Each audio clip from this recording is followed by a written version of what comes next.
Est-ce que le ministre peut leur annoncer qu'il va rétablir les budgets dédiés à la forêt privée en Gaspésie et au Bas-Saint-Laurent? That's it, parfait.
Et porte-parole de l'opposition officielle en matière de forêt, M. Sylvain Roy.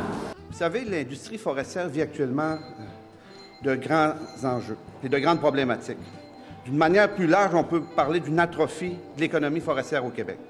Il y a des moulins qui ferment, il y a des usines qui n'investissent plus pour moderniser leurs infrastructures. On a des coupes importantes en recherche. On va voir la fermeture probable du consortium en foresterie qui est situé à Gaspé. On a des problèmes de certification avec le FSC.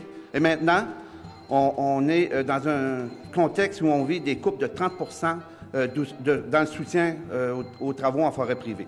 La forêt privée, c'est 130 000 propriétaires, c'est 35 000 propriétaires sous aménagement, puis c'est 25 000 emplois. Chaque dollar investi en forêt privée génère 6 en activité économique, pour un grand total de 2,3 milliards d'ajouts à l'économie du Québec.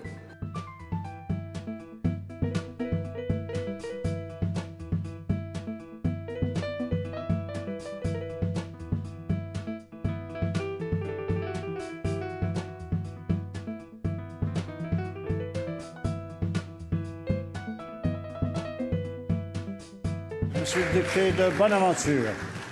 Monsieur le Président, avec l'abandon par le gouvernement libéral du programme de création d'emplois en forêt, ce sont 6 millions de moins pour les travailleurs forestiers du Bas-Saint-Laurent et de la Gaspésie.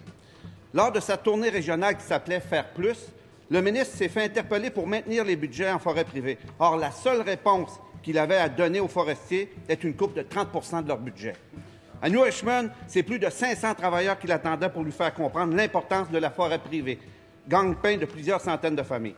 Monsieur le Président, on a dans nos tribunes des gens qui vivent de la forêt privée et qui sont extrêmement inquiets de leur avenir.